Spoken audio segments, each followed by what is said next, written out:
Thank you for listening to the podcast for Icon Church, where we believe all people are icons of the invisible God, made in his image to reflect his glory and grace.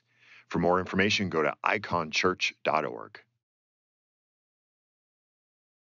Welcome to Icon, and my name is Justin. I'm the lead pastor here. It's great to have you. I mentioned a minute ago that we are only 4 months in to this whole thing, and that's technically true. But we want to kind of start talking about this a little bit. We technically haven't actually launched yet as a church, and I know that could seem silly to some of you who've been here since March 3rd when we started weekly services. But the plan from the beginning was that we were going to launch in September, and we started doing like prayer meetings and stuff in January, and basically just more of y'all came than we thought, and so we started doing the weekly thing in March, which wasn't our plan. And so we still have a plan to technically launch in September. It's probably not going to look a lot different than what you've seen here. We may have a little bit more of our stuff together, but I don't want to make any promises just in case we don't. So just keep that in mind, because we are going to do some pretty cool events leading up to September 8th, which is technically our launch Sunday. So we've got one is a woman named Rebecca McLaughlin wrote a book called Confronting Christianity, which is fantastic. If you've ever read the book Reason for God, tell me if you've read Reason for God by Tim Keller. Great book, really great book, kind of making an argument for Christianity. Confronting Christianity is similar, and I would say, and this is borderline heresy when you're talking about Keller, but I think this one's better, actually. And so she is going to be coming out the weekend of September 8th on the 6th, that Friday night, to do a little lecture Q&A kind of thing that is going to be great, and a great opportunity for you all to bring friends who are maybe curious about Christianity, skeptical of Christianity, whatever. She's going to answer questions, and that's going to be, I think, a really, really good time that I highly recommend. So we're going to do that. We've got the band Citizens is going to do kind of a little low-key storytellers show for us. We're going to have a party in the park. We're going to do a bunch of stuff in September leading up to this. So I just want to put that on your radar, that this isn't real. Okay, what you've been experiencing, not even real church yet. It's going to get really real in September, and it's just going to blow you away how real it's going to be. So until then, we're going to keep teaching through 1 Corinthians. So turn to 1 Corinthians 10. We took a little break last week to talk about the vision for Icon. So if you missed that, that's up on the podcast. I'd highly recommend going back to that if you've been wondering why we're doing what we're doing. We talked about that a little bit last week. 1 Corinthians is a really long book, and so we've broken it up into several little mini series. And the whole series we're calling Gospel Formed Church because Paul in 1 Corinthians is writing to a church in Corinth that is pretty messed up, honestly. We've already talked about some of the grosser stuff they were into, but really at every turn are missing the point of Christianity and what they're trying to be as a church.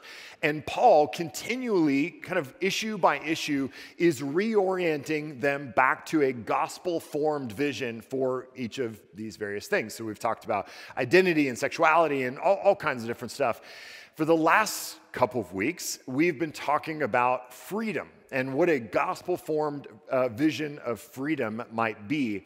And we're not primarily talking about freedom in like political terms, but we're also not talking about that. There's certainly implications that we've talked about that have to do with kind of rights and, you know, whether they be civil rights or whatever the case may be.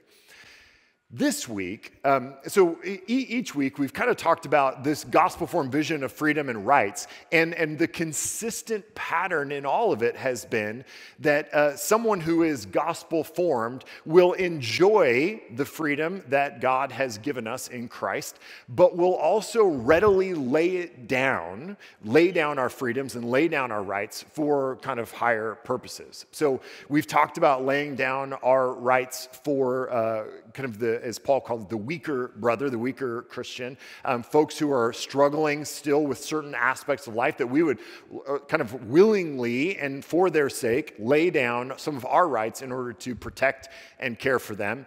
Paul talked about laying down our rights for the non-Christian, that we would not kind of walk in our full freedom for the sake of our witness to non-Christians. Tonight, we're going to talk about the reasons to lay down our rights and freedoms for our own sake, for our own good. And there are times where we would do that. And then next week, we'll talk about laying down our rights for God's glory and for God's sake. Before we get into the text, though, we're going to be in 1 Corinthians 10, if you haven't already turned there. Before we get into that, one of the things that this whole discussion has brought up is, I think, a uniqueness of the Christian faith that I want to draw just a moment's worth of attention to. Most faiths and philosophies in our world today, including all of the major religions and then whatever kind of quasi-religion that is practiced by the majority of secular folks in Seattle and Capitol Hill in particular, that is, again, kind of quasi-religious and quasi-spiritual, all of them have fairly distinct categories for what is right and what is wrong. And I think Christianity is unique in that there is far more nuance to how we look at morality and look at these categories of right and wrong. And some of this discussion of freedom speaks to that, right? In a fairly monolithic vision or kind of black and white religious vision, we would go, hey, there's things you can do and there's things you can't do, and that's the end of the discussion. And the things that are right, you can always do, and the things that are wrong, you can never do. Case closed, stop talking.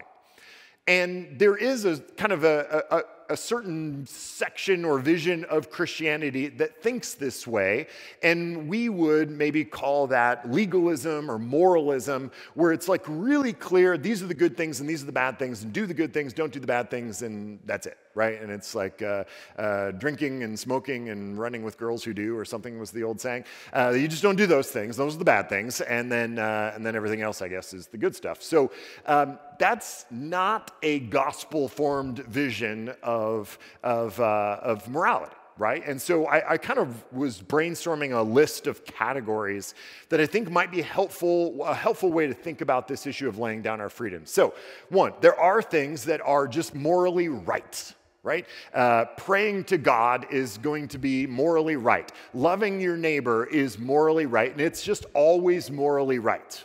Okay? There are things that are always morally wrong. Lying is morally wrong. And there are people who've written very long books about how lying is always wrong, no matter the situation, lying is wrong. So that's an example. Another example might be like enjoying soccer. Just wrong. Just always wrong. It's un-American. It's wrong.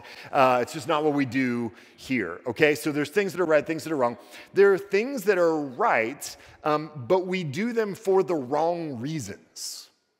Okay, and so this would be the heart of legalism or the heart of moralism, which says, I'm going to do the right things so that I earn the favor of God, or I earn my place with God. I'm doing right things not unto God, but ultimately I'm doing right things unto myself, and I'm leveraging God to bless me. It's almost like the vision of God as the vending machine. As long as I put in proper change, I deserve my Doritos, and if I don't get them, I'm angry, right? And that's kind of using God, and so it's doing the right things, but for wrong motives. Another category would be things that are wrong for some people sometimes, right? And so we talked about this in the discussion of laying down our freedom for the weaker brother. There are some times where doing some things are okay, and there's other times where doing that same thing is wrong. So the kind of most obvious example would be drinking alcohol, right? That is a morally neutral thing bordering on heavenly good. But there are categories and there are moments where it's actually morally wrong to do that when you are with somebody who struggles with alcoholism, or, that's kind of the most obvious example of where you kind of walking in your freedom would actually be harmful to the other person and selfish and therefore kind of morally wrong. Okay, so that's another example. So there's another category is participating in something neutral for right or wrong reasons. So sports would be a great example of this. We can participate in any sport, and it's morally neutral besides soccer. We can participate in all the sports, but we can do so for right and wrong reasons. So we can participate in sports for right reasons, which is just to enjoy competition, to defeat someone else. I'm driven by that a lot of times. I often tell people, I don't want to just win, I want you to lose and know that you lost to me. Okay, so that's kind of some of my motivation. That might creep into the wrong category, but I'm not there yet where I could admit that. There are wrong ways to engage athletics as well, when it becomes your identity and when you're trying to crush people and all of that. But we'll see. And then there are ways we can observe things that are wrong for right reasons, okay? And this is where it starts to get tricky. So there are things that are produced by our culture that the thing themselves, you could argue, are at best morally neutral, probably morally bad.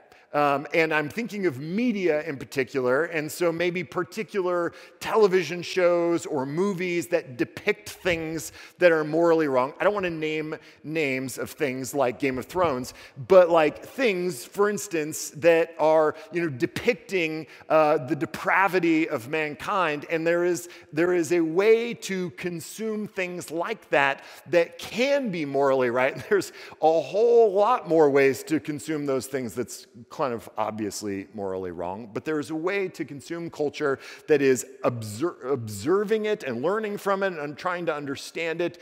That may or may not be an example of a way that's possible. Okay. There is a way to participate in wrong things for the sake of mission, right? So we might attend a thing like, again, don't want to give too many examples that everyone might know, but like there is a way to participate in things that are morally, let's say, ambiguous, but doing so kind of to come alongside a non-Christian friend or to build community. Say like going to Burning Man or something. Like it's morally ambiguous, but if you're there with somebody and you're trying to build relationship or something, a lot of you try to do this with dating. Don't recommend it, but also possible. There is a category for something that is too much right, too much of a good thing. So the best example of this is parenting, right? Where it is good to be a good parent. It is good to care about your kids, but there is a way to care about your kids too much where you're emotionally wrapped up in them, you watch them all the time, and never ignore them, and you're just kind of obsessed with them. Come on, guys, that was a joke. Or not enough of you guys have kids to get that you have to ignore your kids sometimes. That's just part of being a parent. But there's a way to take good things and make them ultimate things, which is sin as well. And you kind of overdo the thing. So my point in all of that is to say, a Christian view of morality, a Christian view of how we participate in the world as Christians comes with built-in tension. And I think that this tension is purposeful.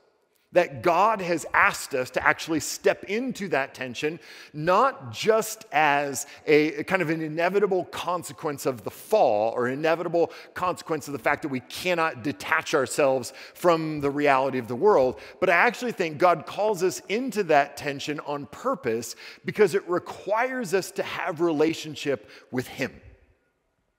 If God had just simply given us a list of things to do and a list of things to not do, that would have simplified the whole process significantly, right? I mean, there's days, there's parts of me that wish God had just laid down, right, like the 10 commandments or even 20, 30, maybe even 100 commandments, and then just gone like, hey, just do these things, don't do these things, and call it good. But he didn't do that. He gave us 10 commandments, but then he kept talking and kept engaging with us, and there was more to learn, and there was more, I feel like the more God speaks, the more kind of ambiguity there is, and the more it requires us to actually know him and not just get the list from him, which I could get the list and just walk away and never talk to him again unless I needed something. So I think some of the ambiguity and the tension that the scripture creates for us is actually intended for us to go, I don't know the answer to this question. I don't know how to navigate this situation. So I have to come to God in prayer. I have to come to the scriptures and read and reread and reread and try to understand and actually enter into, by the leading of the Holy Spirit, enter into the mind of God and the character of God and go, okay, how do I do this? And so there's a built-in tension to what theologians or pastors would call contextualization, right? Like, how do we take the Bible, how do we take our faith and walk it out into real life, into actual Capitol Hill, where I work, live close to, and most of my life is right here, and I walk around going, how in the world do I take a topic like this, where Paul is going to spend the first 8 verses or so referencing the Old Testament, which happened thousands and thousands of years ago? How do I take that, or how is it, let alone my ability to communicate, but how is it relevant to today? That's the challenge we all have, to take what we know about the gospel and actually live it out in an ever-changing, ever-moving kind of world that has flat out transformed in the last 10 years or so on a day-to-day basis because of technology and cultural things. How do we do that? And I think that Paul is going to help us navigate some of that, because the question with all of this, how do we lay down our right stuff, is when and how, and when do we do it and when do we don't do it, and all of that requires relationship with God that he's kind of drawing us into. Okay? So, all that being said, let's start in chapter 10, verse 1. He says, I want you to know, brothers, that our fathers, and this is him referencing the Jewish patriarchs, the Jewish ancestry of the church, which was not all of the church of Corinth, but some. That our fathers were all under the cloud and all passed through the sea. All were baptized into Moses in the cloud and in the sea, and all ate the same spiritual food, and all drank the same spiritual drink. For they drank from the spiritual rock that followed them, and the rock was Christ. Nevertheless, with most of them, God was not pleased, for they were overthrown in the wilderness. Now, these things took place as examples for us, that we might not desire evil as they did. Do not be idolaters, as some of them were. As it is written, the people sat down to eat and drink and rose up to play. We must not indulge in sexual immorality, as some of them did, and 23,000 fell in a single day. We must not put Christ to the test, as some of them did, and were destroyed by serpents, nor grumble, as some of them did, and were destroyed by the destroyer. Now, these things happened to them as an example, but they were written down for our instruction, on whom the end of ages has come. Therefore, let anyone who thinks that he stands take heed lest he fall. Now, Paul introduces a couple of different things here, and I don't have time to go kind of get into the backstory on all of them, but he's referencing Old Testament stories that most of the Jewish members of this church would have been very familiar with, and he's kind of citing them as examples, and what he's citing them as examples of is people who were kind of with God. They were the people of God. It says they were baptized into Moses. They went through the cloud and through the sea. All of these are references to significant Old Testament stories that was kind of connecting them to the history of the faith. And he said, even though these were the people that actually experienced walking on dry ground through the Red Sea as they escaped Egypt, the people that actually were led by the pillar in the desert, they were actually baptized, they knew Moses, right? They walked with Moses. Even though these people kind of had that kind of relationship with God, God was still displeased with them. They still didn't walk out the faith as God had led them. And he cites something that we talk about here a lot, the Bible talks about a lot, and that's idolatry. He calls them idolaters. And the working definition that we kind of have for that here is that idols are things that we love, trust, honor, and obey. They're things we love, trust, honor, and obey. Now, in the Old Testament, these idols took on physical forms more often than not. So they were a golden calf, say, or a piece of wood whittled down into the form of a person or some sort of deity. But even though they were physical in form, they were always representative. They always symbolized something else. So the golden calf is a great example of this. So the people of Israel have come out of slavery. Moses goes up to the mountain to hear from God. He's gone a little too long. The people get restless and they melt down all their gold and create this golden calf and then begin to worship it. So Moses comes back down from receiving the 10 Commandments, comes back down the mountain, comes to the people, and he was gone an extra 15 minutes and they freaked out and built this idol. Right? And we read that story and we're like, that's crazy. Like, why? They just got like miraculously saved out of slavery. How are they already forming this idol out of gold? Literally, they're taking off their necklaces and their bracelets, melting it down and forming this idol and then worshiping that idol. Like, it's insane, right? It's insane that a people would just experience the provision of God so recently, and then the very next time God doesn't show up fast enough or in the way that they expected him to, that they would so quickly shift their hope to something else and put their future in the hands of a created thing, even though the Creator had just provided for them. And as foreign as that story can seem because they actually formed a literal golden calf, it's not actually dissimilar from what we do all the time, right? Because what they were looking for was rescue, right? They sensed danger that they didn't have. Their leader was gone and it had been several minutes since God had provided in a miraculous way. And so they were feeling fearful and they just needed something more tangible that they could cling to. And so they turned from God to this idol. And so because it was a golden calf, it seems crazy to us, but how often have we turned our attention from God to money or from God to a person or from God to a job or from God to a thing, right? Like we're not creative idolaters. Humans aren't. The same things that people clung to in the Old Testament, we cling to today, whether it be money or possessions or spouses or kids or popularity or work or power or sexuality or, in the end of the day, ourselves.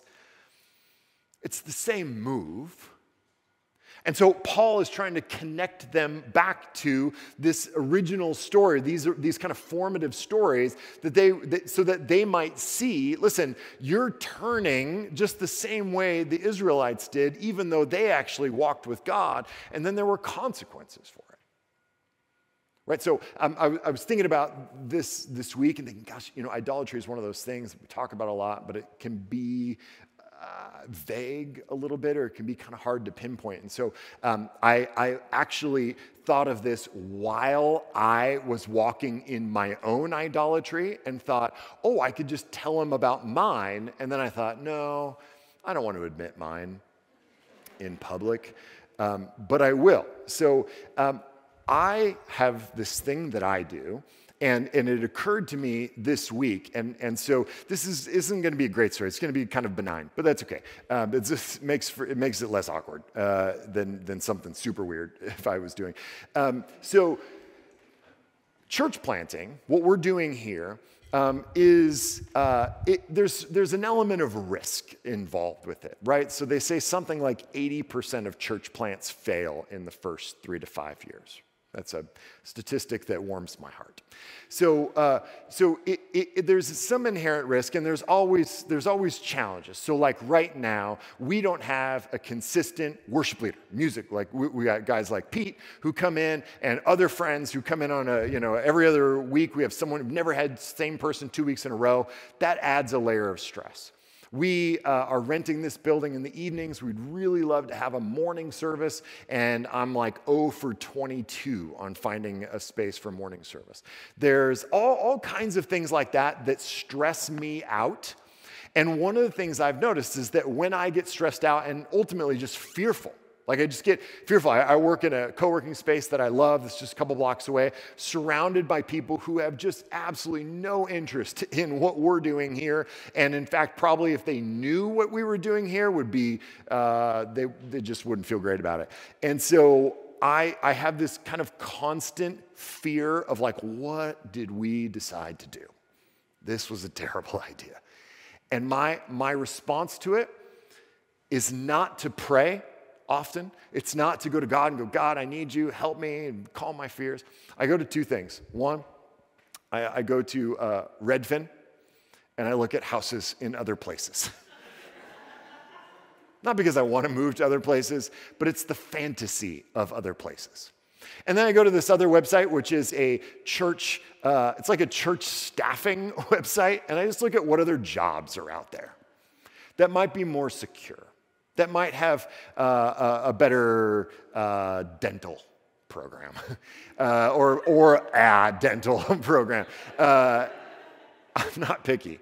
I'm looking for security in other things. And I know because I get up here and I teach this to you guys every single week, I know that there's no security in those places because I've worked at those places. In fact, I moved from one of those places to here. And I know, it's great and wonderful, but it's not the solution. It's not the solve. It doesn't rescue me. It's a fantasy. It's fantasy. It's escapism. It's not wanting to deal with the fear or deal with the desires or deal with the needs or deal with the problem.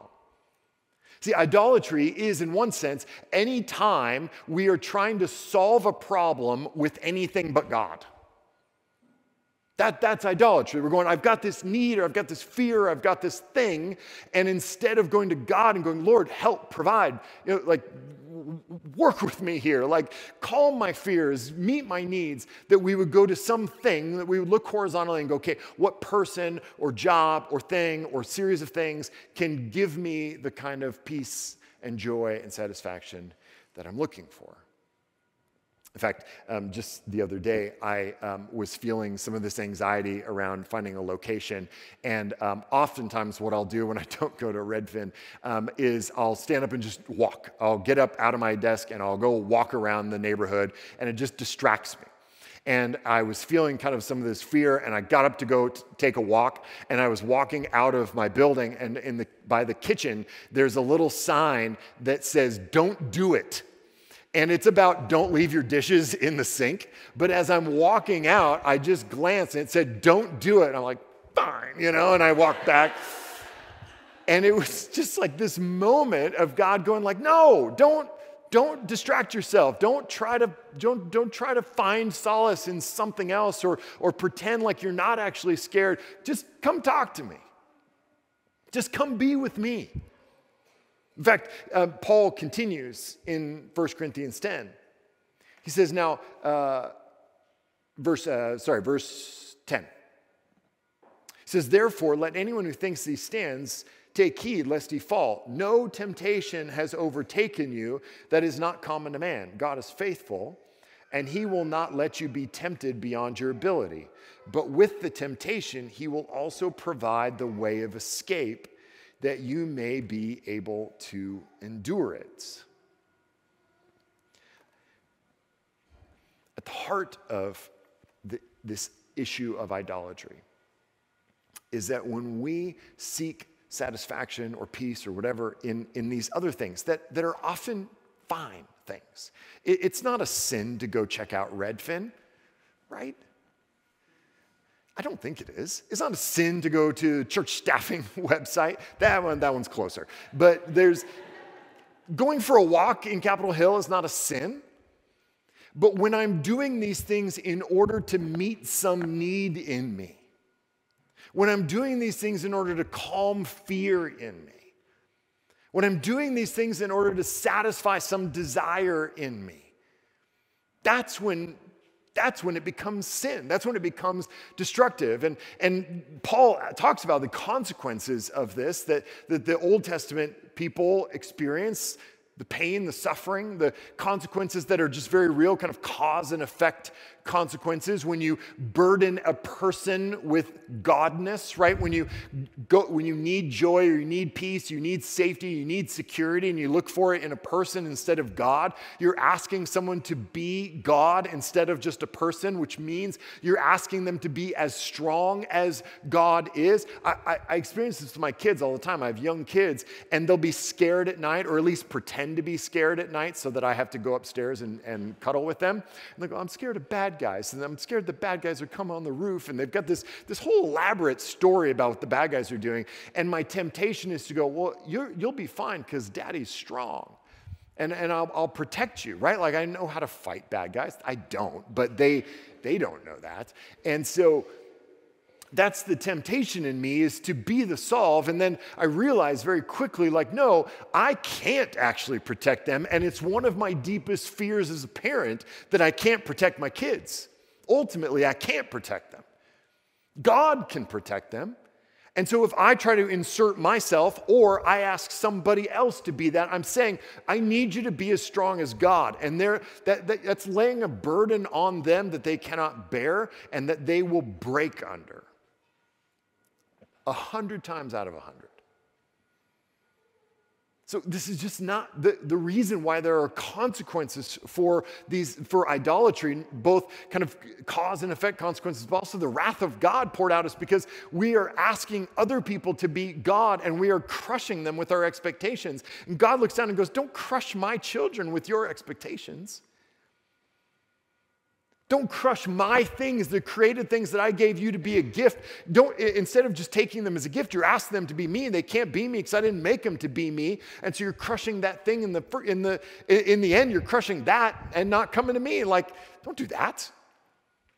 So we receive correction for that, consequences for that.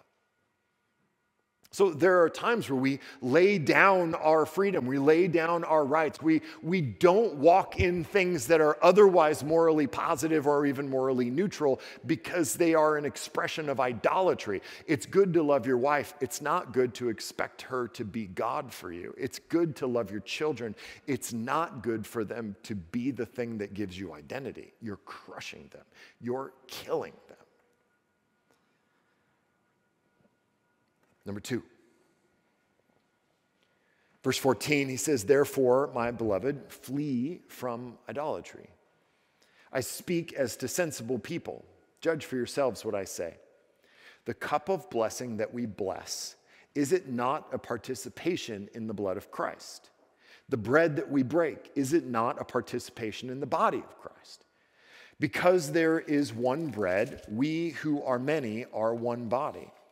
For we all partake of the one bread. Consider the people of Israel. Are not those who eat the sacrifices participants in the altar? Now, stop. Paul is building an argument here towards something. And so I want us to understand kind of his first part of the argument.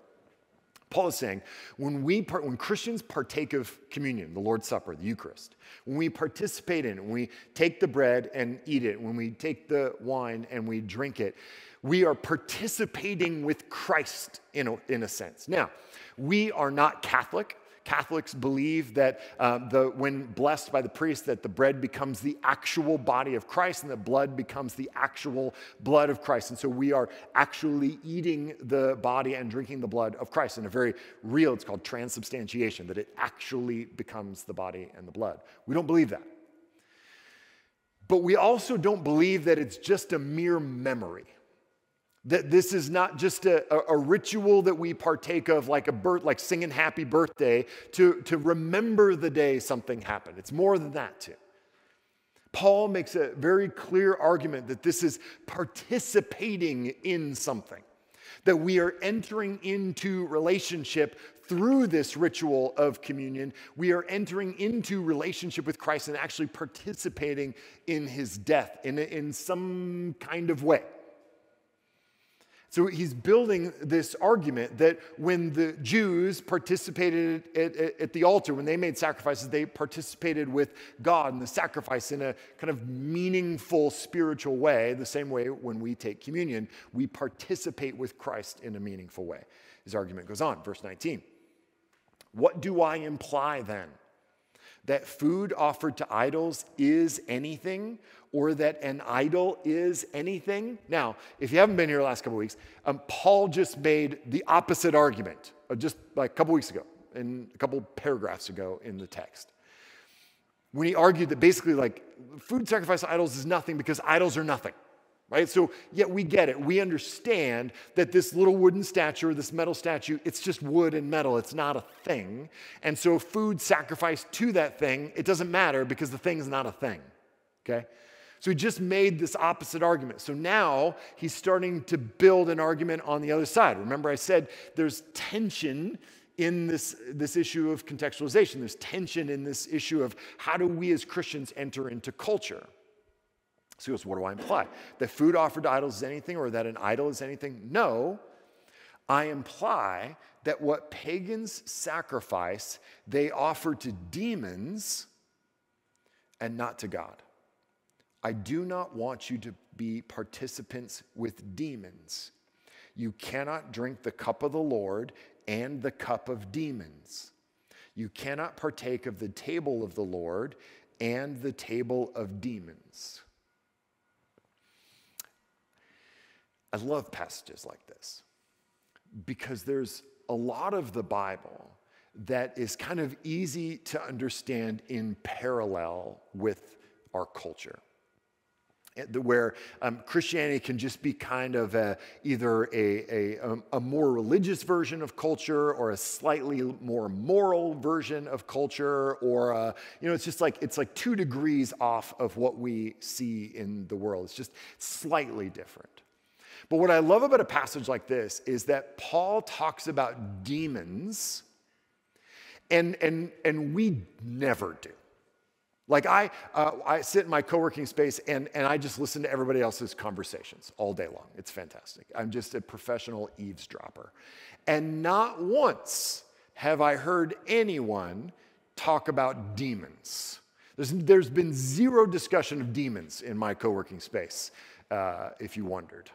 Okay. This spirituality, that's not to say there haven't been conversations about spirituality, because there have, but the spirituality of our world today and the culture that's around us is this kind of vague idea of spirituality that's oddly moral primarily, meaning the way it fleshes itself out is a lot about what you can do or can say or can't say, and it's kind of oddly moral for a kind of a godless spirituality, but it's vague at the end of the day. And so in the culture's vision of spirituality, whatever God or goddess or higher power, ultimate being, or whatever it is that you believe in is kind of always vaguely there, always positive, always for you, always there to bless you, but otherwise uninvolved. This is kind of the spirituality of the day. Or Christianity, in particular, has always been very specific about who God is, about what God's name is, about the characteristics of God, and very specific about the fact that there is also very clear evil in the world, and evil personified in Satan and demons, like that these are real things. And I would argue that, in fact, this vision of a much more specific God is far more helpful, because I do wonder what a vaguely positive God being, what that God being does when pain hits. when suffering enters, because they're kind of undyingly positive, undyingly vague about love and acceptance and being for you. And so I do wonder when the crap hits the fan, where is that God and what does that God do? So Christianity has always been very specific about this and about this idea of evil and demons. And there is kind of a movement in culture to just kind of gloss all of that a little bit and make it kind of vague and not easy to understand. So I kind of love passages like this because it pulls back some of that veil and says, Paul is basically arguing, you ought not eat in these temples because even though the idol is nothing and the stone is nothing and the wood is nothing, the people, the pagans in his word, the pagans that go to worship are doing so as if they were worshiping demons. There is an intentionality behind them being there, even though the thing itself is wood. The people who are there to worship demons. What they call gods are really just demons. And one commentator that I read this week talked about sacraments of culture. And that this seemed to be, for Paul, a dividing line. Because we're talking about a guy who just a few chapters ago was arguing to be all things to all people, right? To the Jews, I become a Jew. To those under the law, I became as one under the law. But to those outside the law, I became as one outside the law. So on the one hand, he's saying, be all things to all people. But then there's this dividing line. He says, no, but this is actually unto demons. This is about something else. And so this idea of sacraments of culture has kind of stuck with me. That there might be practices around us in our everyday life or in our world around us that would be otherwise benign or otherwise maybe even positive things, but because of the fact that the people that are entering into them are doing so with the explicit understanding that they've kind of endowed it with spiritual or existential meaning. And they're doing it precisely to not follow God, but they're doing this thing in order to acknowledge, to love, trust, honor, and obey something else that Paul calls demons. Now, of course, you're going to ask me, what's an example of this? And I've struggled with this all week. In fact, just like 2 hours ago, asked somebody if they had any ideas of an example of this. Because one of the things that's happened in our culture is that obvious spirituality, like Paul was facing in Corinth or like the Old Testament speaks of, has kind of diminished in our seemingly secular society. Things have been kind of tamped down in this area and so hidden. But I think there are some examples of some very obvious ways in which we have taken otherwise good things and endowed them with spiritual meaning, and that our culture kind of walks in these things. So a couple of quick examples that will probably just get me into trouble. But I think voting is an example of this, where it's something that is a kind of national holiday that has become a moral thing. Right? That not only the act of voting itself, but who you vote for and what platform you're voting for. And we walk out of the voting booth with stickers that are meant, I think, to shame everyone else and to establish your moral superiority, that you did this thing and that you're part of the solution and not just the problem. And it becomes kind of quasi-spiritual because we give it this transformative meaning that if we do this thing and we do it right and we vote for the right people, we could actually create the utopia we all long for. In a very different way, I think Instagram is another example of this at a very micro level. And if those of you who know me well know my hate relationship that I have with social media, But Instagram is one of those things, and platforms like it. I'm sure there's others that I've never even heard of because I'm old. But it is a means by which we attract the kind of identity we long for, the position, the fame, the notoriety. We post things like I did today, and I was counting for myself so that I could be the first to repent. But I posted a quote today that I'm about to read from you, and then I checked Instagram 4 times after that to see how many likes I got and if there were any comments. And at the 4th time I checked it, I started to think, this could be a problem. This could be an example of a thing that I have given this app the power to tell me how important I am. And if that's not a religious move, I don't know what is. I'm asking this thing, yes, it's in a small way, but I'm asking this thing to tell me my place in the world. How many people like me? How many people follow me? How much importance do I have? And when I click on it and it says 10, I'm happy with that. That's where I'm at on Instagram. 10 feels good to me. I go, okay, I'm doing okay. And there's a surge of, dopamine and all of that happens with that.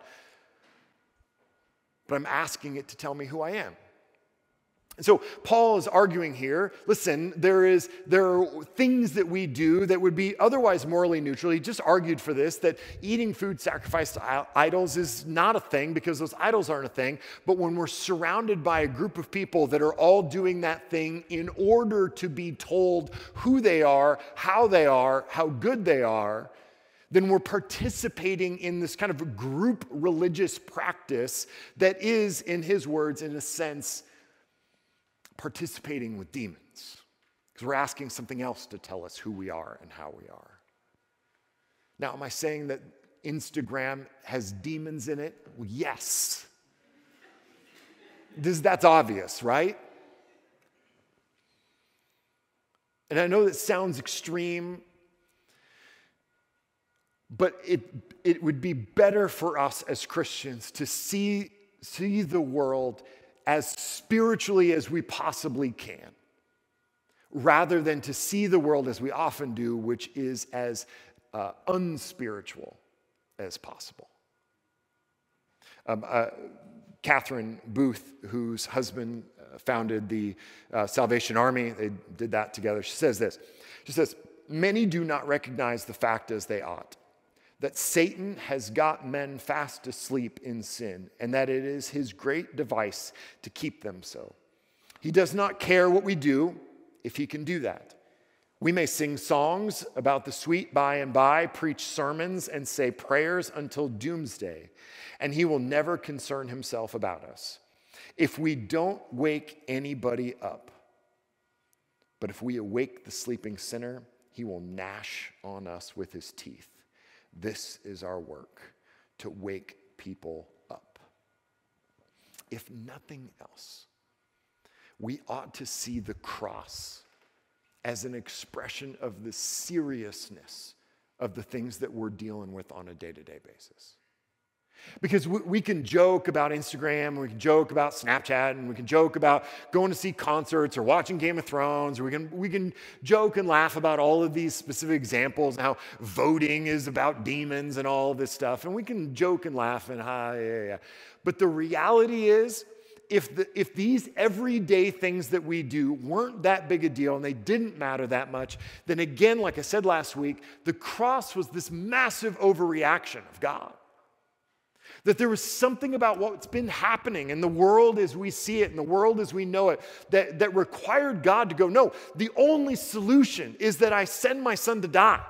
That's it. That's the only thing that can save these people from the idolatry, from the craziness, from the blindness to the spiritual world, that God had to become flesh to demonstrate to us the seriousness of the situation.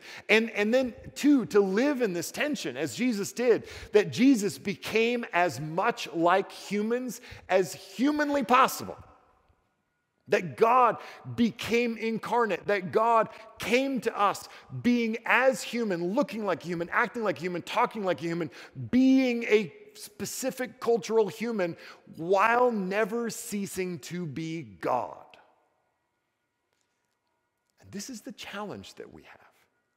This is what God's calling us into as we navigate this world. To say, be a Seattleite. Be a resident of Capitol Hill. Be a light to this place. Make sense to this world. Talk like a Seattleite. Walk like a Seattleite. Act like a Seattleite. Dress like a Seattleite. But never cease to be Christian. Never stop being like Jesus, who became as human as we did and yet never ceased to be God. This is the challenge that we have. This is the example that Jesus set for us. And it's entirely impossible. What we do is we become like Seattleites, and then we overcorrect, and we overcorrect, and we overcorrect, and we overcorrect, and we overcorrect. And the process of sanctification is to be drawn more and more and more towards Jesus every single day, who did both of these things well. And the only way we will ever do that is by seeing him more and more clearly. Not just walking in his example, but seeing his sacrifice and living in that, knowing that there is no sacrifice that he might ask us to make to lay down our freedoms and our rights that he did not walk in first. For our good and for his glory. Let's pray. Jesus, you are the example, but you are far more than that. You're also the solution. God, it's hard to know how to live in this world as a Christian. It's hard to know what are things we can do and what are things we can't, what are things we can watch and what are things we can't, what are things we can experience and what should we avoid and who should we talk to and who should we not. And it's hard to know. And I think it's intentionally that way, that there's not a rule book. There's you, and there's an invitation to relationship with you. We see you in the Gospels interacting with all kinds of different people and in all kinds of different ways. God, may we follow in your footsteps and learn from your example, but mostly be led by your Spirit. Pray, God, that you would remind us each and every day to seek your face, to listen to your Spirit, to be led by you in each and every moment, each and every decision that we make, each and every conversation, that we would become more and more fluent with you, more and more discerning of your will for us, so that we can be a light to our world and faithful to you. In Christ's name we pray. Amen. All right. Let's answer a few questions. We have 4 questions here, and they're good ones, too. So the first question says this. It says, you used lying as an always wrong example. Didn't Rahab the prostitute lie to protect Joshua's spies? Was she wrong to do so? Yes, she was wrong to do so. And that's not no knock on Rahab. Wasn't the worst of all the things she'd done probably, but it is never okay to lie. And I think it is a philosophical problem that theologians have wrestled with, a theological problem that theologians have wrestled with for a long time. But in general, ends don't justify means. So just because Rahab's lie resulted in Israel, defeating Jericho and all those kinds of things, that doesn't make it okay. So doing the wrong thing for the right reasons is still not a right thing. And it's an important theological point for a number of reasons, one of which is what we just talked about in 1 Corinthians 10, where Paul says there's no temptation that has that has overcome you that is not common to man, right? Like there's no temptation, there's no situation that sin is the right answer for, that God will always provide a way of escape. So there's baked into the argument that some people will make that it was moral for Rahab to lie is this assumption that God cannot or will not work within moral action, that God required a lie in order to save the spies and to save Israel, which is silly. So there is some argument around this at a theological level, but I think it requires a number of presuppositions about what God can or cannot do, or what he needs from us in order to accomplish his will. So no matter if you'll get caught or not, lying's not okay, kids. Okay. Number 2. How can Icon create a culture where we aren't just colleagues with one another, but we actually get deep enough to help each other fight against our own demons in spiritual warfare, in parentheses? Great question. One, our community groups are meant to be the first step in this direction. So we have 4 community groups that meet throughout the city. And they are meant to be the context within which we would create initial relationships, meet people, make the kinds of connections that can become these kinds of connections. In September, we will be launching what we'll call Icon groups. And Icon groups will be smaller, gender-specific discipleship groups that will help to accomplish some of this. But I would say this. You don't need a program, you don't need a group to be able to pursue this. You don't need us to say, oh, here's a group for you, in order to reach out to the people around you. If they are your colleagues at this point, there's enough relationship for you to say, hey, I need help. I need you. Can you help me? Will you do that for me? Can we enter into some kind of relationship that we could go deeper than what the community group allows for? So I know that's hard, and I know that's awkward, and I know you probably won't do that. But there's nothing to stop you from doing that. If you know someone, to be able to just kind of humble yourself and go, I need help. Now, we will also have Icon groups coming in September, which will be some of that without you humbling yourself and asking someone. So that's easier. Okay? Number 3, I was at a farmer's market and my sister stopped at a booth for 30 minutes to talk with a psychic reader. Can you share how this is relevant to the discussion of demons? Yes.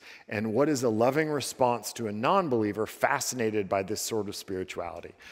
So first, how is this relevant to the discussion of demons?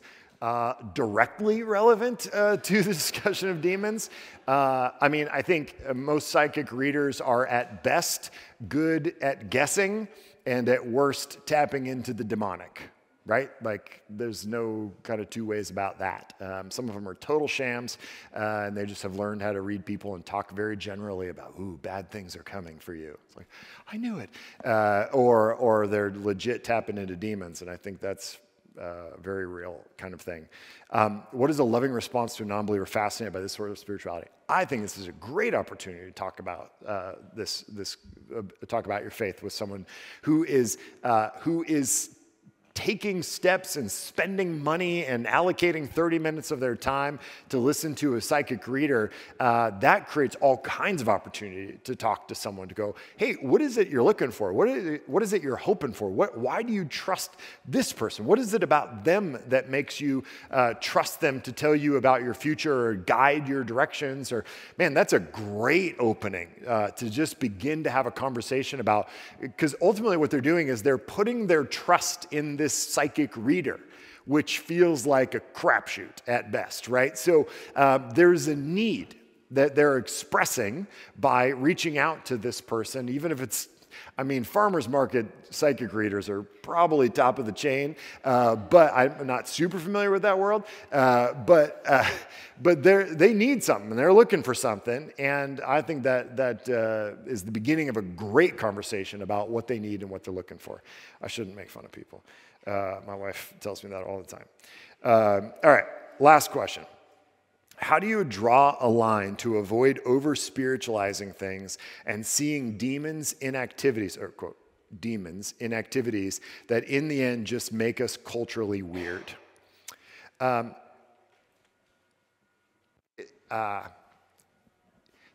Couple thoughts. One is, I don't want us to avoid the weirdness of our faith.